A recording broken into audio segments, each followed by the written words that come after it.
So for our last section, and I think Daryl's been chomping at the bit for this one. Have you created any of your own custom GPTs? And if so, what did you build, and why did you build it? Yeah, I've actually created quite a few of them. And the very first one I did is I was using the text-to-image prompter that came with Leonardo that was available on ChatGPT. I downloaded that, and it wasn't quite getting the results I wanted. I wanted hyper-realistic, and then I also wanted to include negative keywords, and this one prompter I had did not have that capability. So what I did, it wasn't that hard, is I went through Leonardo's website. I got all their latest documentation on, how to create prompts, what words to use. I basically took all these files from their website, and I found a tool that took HTML and converted it to Markdown language, because that's the language that OpenAI uses when you see it print stuff to the screen. It actually uses Markdown.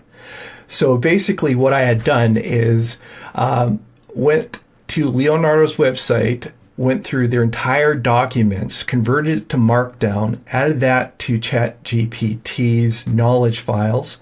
And then I also went in and I was very adamant on what I wanted as a ChatGPT prompt, which would be give me 2 hyper-realistic variations plus an additional negative prompt of what not to include.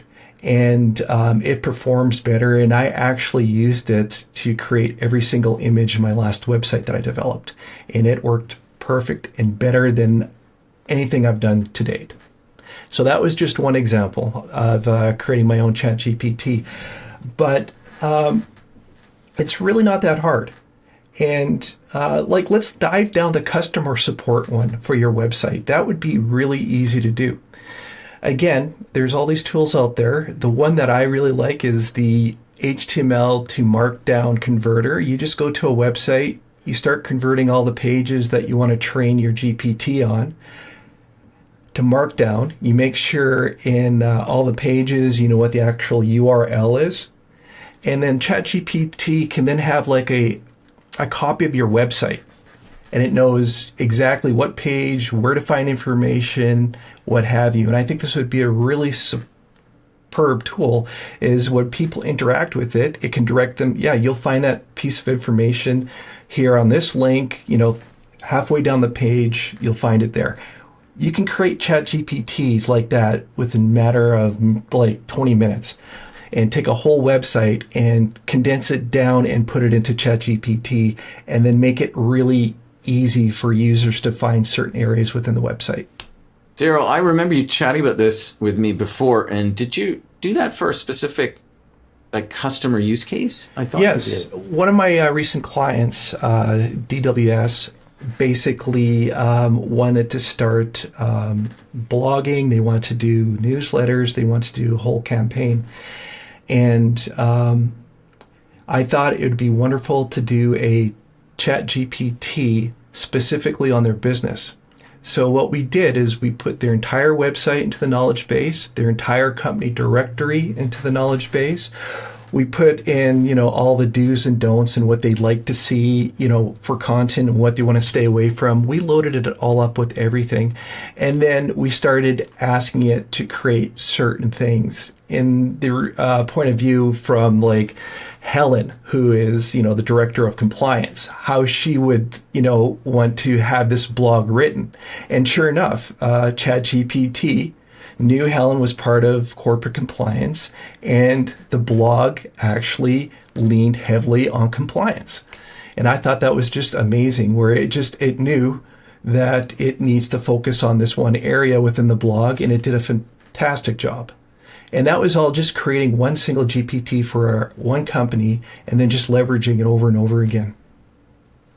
Wow. Yeah, I think, Daryl, when I hear you talking about this stuff, one of the really valuable things for us is just that creativity. It's like you hear an example and you go, oh, wow, we could build something that does this. We could build something that does that. Mm-hmm. Right? So conversations like this get our creative team thinking about like, how could we do this better? Which is pretty fun. Yeah, we just start thinking about those challenges that our clients are coming to us with, and you go, maybe there's a new way to approach this challenge. Yeah. So yeah, I've created chat GPTs for my own companies, for companies I deal with quite a bit. It handles all my emails now. I just switched to the company that I'm dealing with. And yeah, I use chat GPT probably 80% of my day, and I'm not even joking. Wow. Well, we use ChatGPT a lot. Like, so we're spending a lot of time with a custom GPT that we're building around strategy. So it's asking, well, what are all the key questions that we need to ask every different type of client that helps us build out a strategy document to support all of our activities for the next year. Right. So it's pretty easy to miss things. It's pretty easy to spend effort on the wrong types of things based on the context. Because, even if we have one type of accounting firm versus a different type of accounting firm, we might have different strategies based on their goals. Yes. Right? Yes. Of course. That's exactly the thing that we were experiencing way back when we had clients. We had like little dossiers on clients saying that we're not allowed to say this on their website. Right. Or, we have to, brand this certain message this certain way and only the certain way. Right. You can put all that stuff into ChatGPT, and then it can go through all of your marketing material and all the blogs and the articles and infographics, because you can just send up images and it could scan for all that to make sure that you're on side with what the client is expecting. It's amazing. See, Daryl, we're actually doing that right now. You're hired.